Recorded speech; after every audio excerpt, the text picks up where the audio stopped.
Police say a suspect is in custody after a woman died in a shooting that happened on West Livingston Street yesterday afternoon. That's in the Orlo Vista area.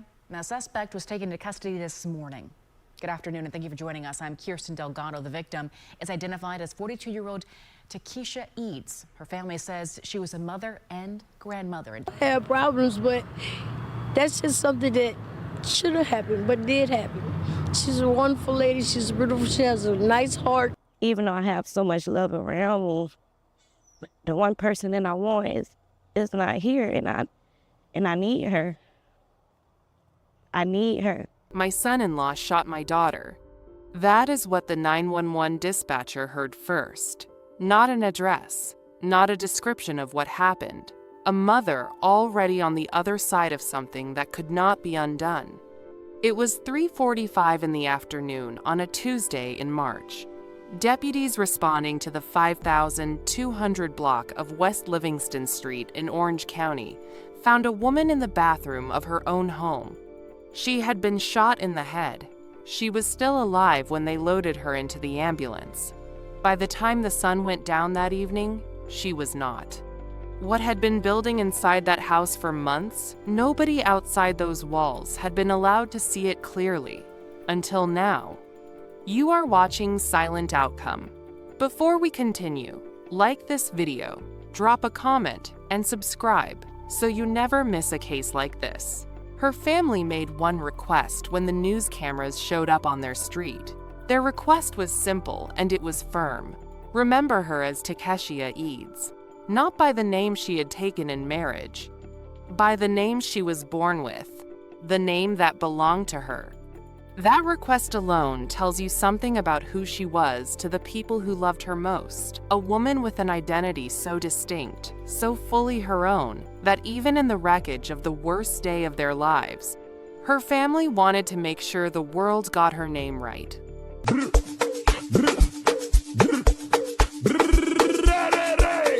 If anybody pressure you this year, you know what you go do? Just block them, delete them. Takeshia Renee Eads was 42 years old. She was a mother of 4 and a grandmother of 4, with a 5th grandchild on the way at the time she died, a baby she had been looking forward to holding. She taught at Saints Academy, a private school in Apopka, Florida, where she also served as the performing arts director. She was not just an employee at that school. Pastor Rosalind Eason, who first met Eads while they worked together at Saints Academy, described her this way: "When I say she touched every aspect of that school, she was in everything." The infectious love and the respect they had for her, it was just incredible.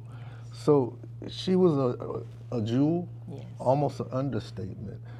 She led the way in outreach. She was absolutely a model, an example for everyone else to follow. Everybody knew her, and they loved her.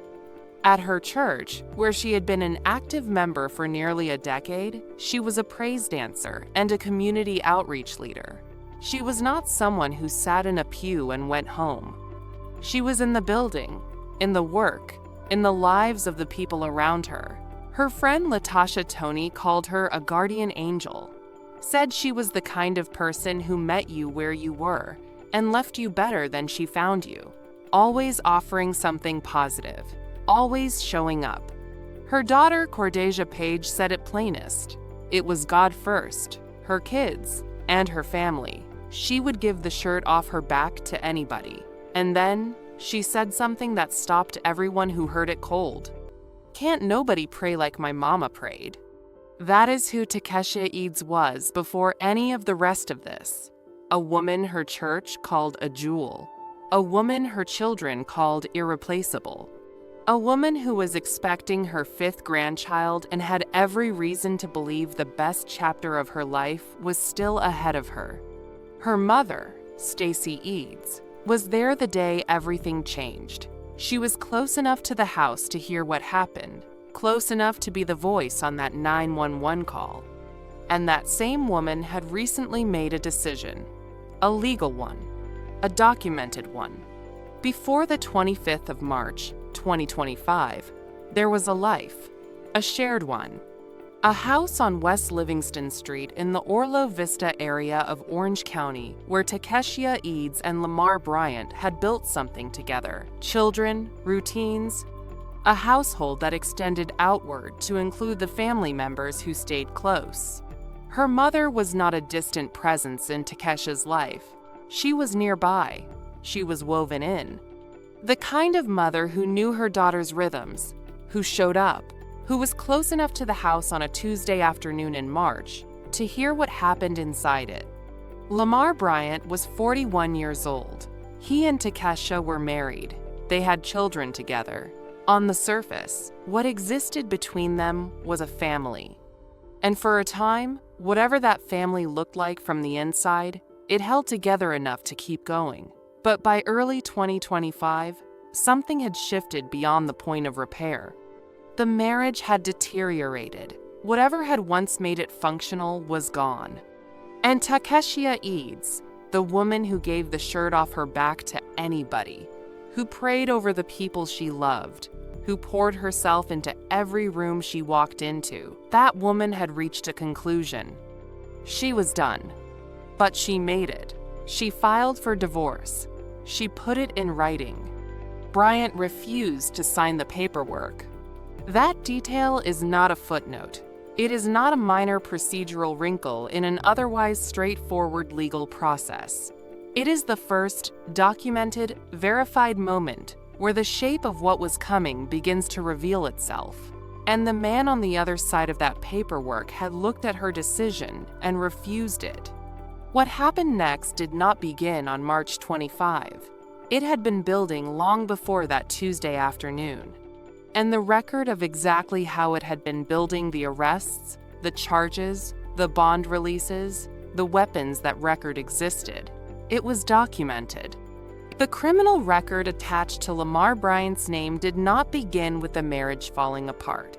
It did not begin when Takeshia filed the paperwork. It was there long before any of that.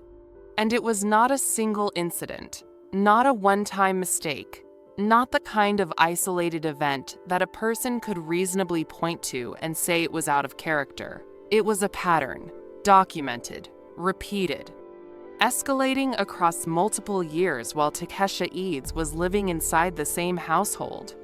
In 2023, Bryant was arrested multiple times for selling cocaine and fentanyl. Those arrests did not happen while he was a free man with a clean record. They happened while he was already on probation he had been placed on after being caught with a firearm he was not legally allowed to have. He was a convicted felon. Under Florida law, under federal law, Lamar Bryant had no legal right to possess a gun. He had one anyway. He was caught with it.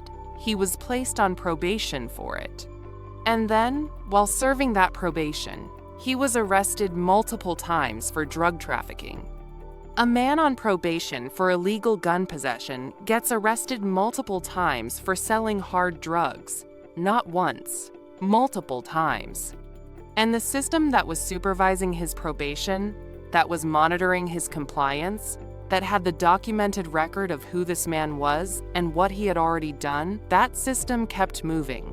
Bond was set. Papers were filed. The machinery of the court processed each case the way it processes thousands of cases. And Lamar Bryant remained a free man. By early March 2025, he had been arrested again, drug sales. And this time, there was something else sitting alongside that arrest in the court record, an active, outstanding warrant for fleeing police. He had not shown up when he was supposed to. He had run.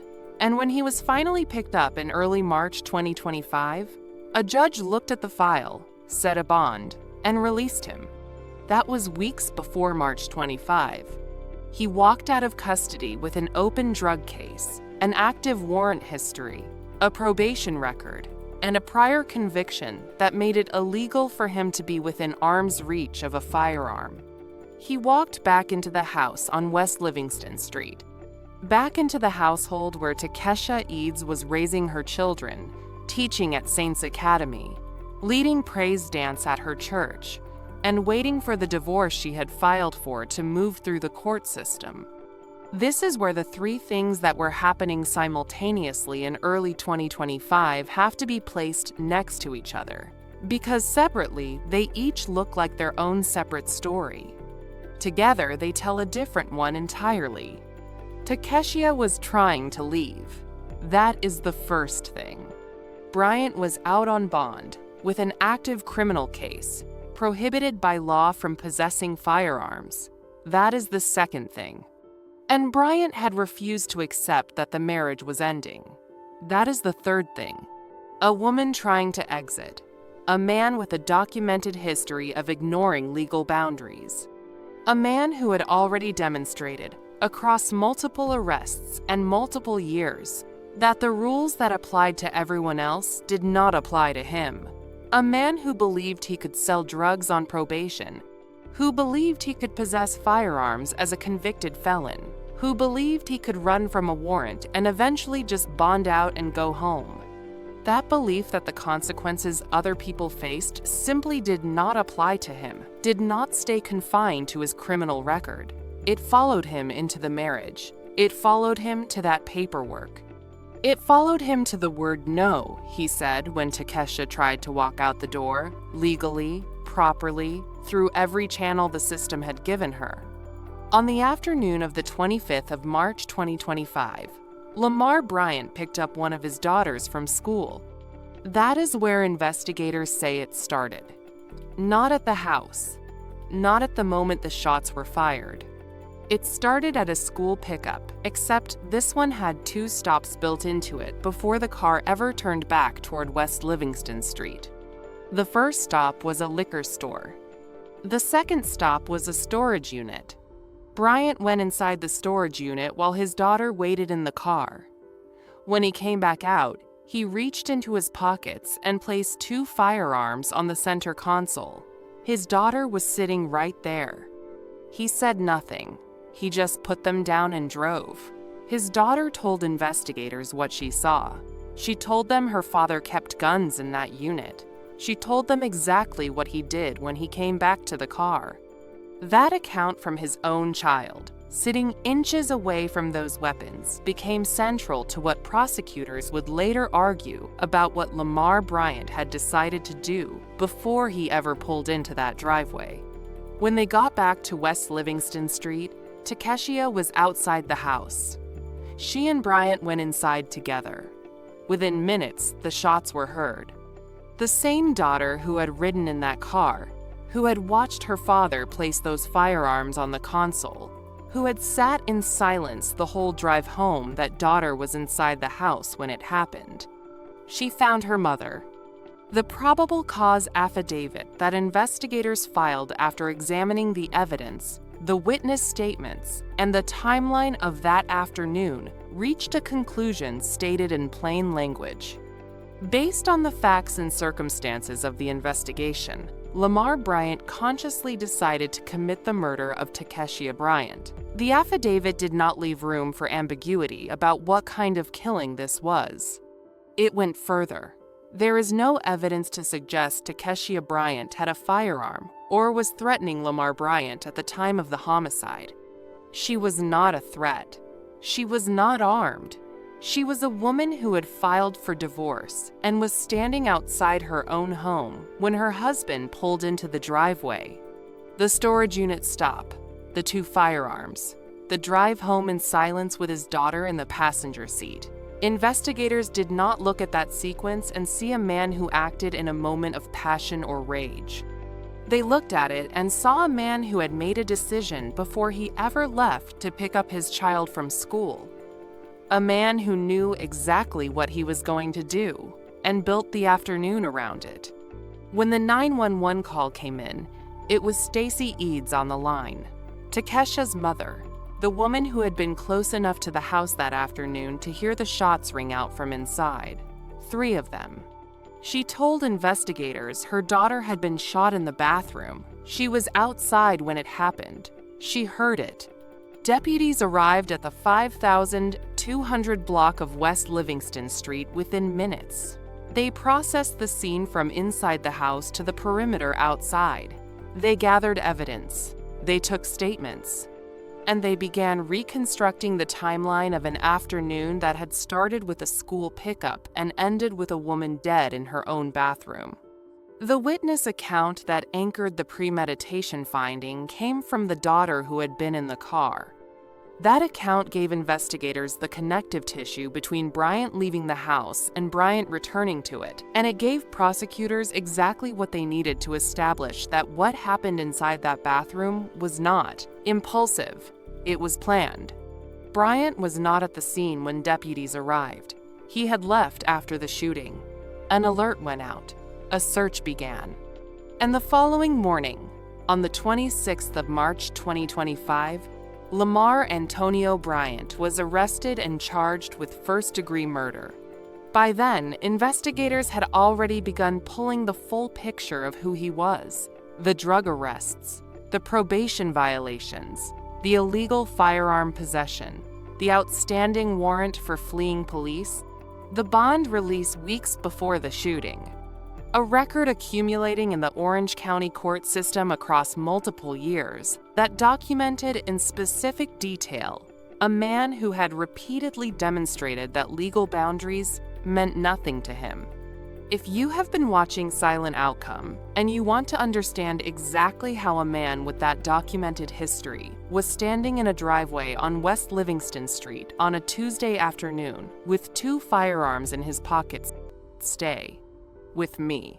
Because what the system knew about Lamar Bryant before March 25 and what it did with that information is the next thing we need to look at directly. Lamar Bryant walked out of custody in early March 2025 with an open drug case, an active warrant history, and a prior felony conviction that made it illegal for him to possess a firearm. A judge reviewed the file and set a bond. That is a documented fact, not an allegation, not an interpretation. A judge looked at what was in front of them and made a decision, and that decision put Bryant back on West Livingston Street weeks before Takeshia Eads was killed. The arrests were documented. The probation violations were documented. The prior felony conviction was documented. The outstanding warrant for fleeing police was documented. The file that existed in the Orange County court system on the morning of that March bond hearing contained all of it. Bryant was not charged in March 2025 with a violent offense. He was charged with drug sales. Under Florida's bond guidelines, the nature of the charge in front of the court carries significant weight in the bond determination. The prior felony, the probation violations, the outstanding warrant, those factors are part of the calculation, but the calculation produced a bond, and the bond produced a free man. 3 weeks later, that free man drove to a storage unit, retrieved 2 firearms he had no legal right to possess, and used one of them to kill his wife in her own bathroom. The no bond ruling that came after the murder charge tells its own story. After March 25, after Takeshia was dead, after investigators had reconstructed every stop on that Tuesday afternoon, a judge looked at Lamar Bryant's file and decided he was not going anywhere. The same record that had produced a bond in early March produced no bond at all in late March. The difference between those 2 decisions was Takeshia Eads' life. What the record supports is a documented sequence, a man with a years-long criminal history, a current open case, and an active warrant was released on bond, and 20-some days later, he killed his wife. Whether the opportunities the law had to keep him away from those firearms were fully exhausted is a question the record of Orange County, Florida has not yet fully answered. Cordesia Page found out that everything happened 2 days before her own birthday. She has to carry that now. Every year, the calendar that should belong entirely to her own life will arrive with that weight already attached to it. That is one of the specific, permanent, unasked-for things Lamar Bryant left behind when he walked away from that house on the 25th of March, 2025. Even though I have so much love around me, the one person that I want is not here, and I need her. I need her. Cordasia Page says her family is heartbroken trying to make sense of her mother's tragic death. Just watching people go through certain stuff like this, I promise you, We never would have thought. My expected mom that. just buried her sister, and me and my little sister, Takeshia, we was just saying, we don't know what we'll do if this happens to us. Takeshia Eads was shot and killed Tuesday in her home. Eads' husband was arrested and charged with first-degree murder. I'm walking in, and I walked past him. I asked him what's going on. He told me nothing. And I found her like that. That's why it's taking a toll on me so bad, because I can't stop seeing what I saw. She said it's even harder for her siblings like Lamar Bryant Jr. because her accused killer is their father. Everything happened 2 days for my birthday. It still ain't adding up, calculating for me. Page says her mother was the backbone of their family, a praise dancer for their church, and used her time to uplift others around her. Can't nobody pray how my mama prayed. My mama was really devoted to God, and after he did what he did to my mom, I promise you, he's forgiven by her. She forgives him. She spoke publicly because she felt she had to, not for the cameras, for the women who were still inside situations like the one her mother had been trying to leave. Her message was 4 words. It is not going to get better. Not a statistic. Not a pamphlet. A daughter who had just lost her mother standing in front of the wreckage and telling the truth as plainly as she knew how. Takeshia Eads left behind 4 children, 4 grandchildren, and a 5th grandchild. She never got to hold a baby that was on the way when she died. A child who will grow up knowing her grandmother only through the people who loved her and the verified, specific, documented record of who she was. Pastor John Eason called her a model and example for everyone else to follow, said the love and respect people had for her was infectious, said she led the way in outreach, said she was a jewel, and that calling her that was almost an understatement. Saints Academy lost its performing arts director.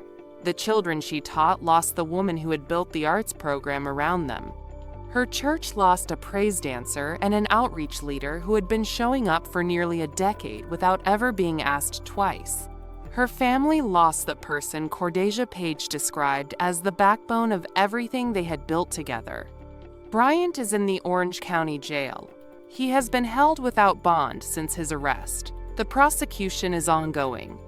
If you have followed this story on Silent Outcome and you want to say something about how this case was handled, about the bond that was set, about the record that existed, about what Takeshia Eads deserved, drop it in the comments.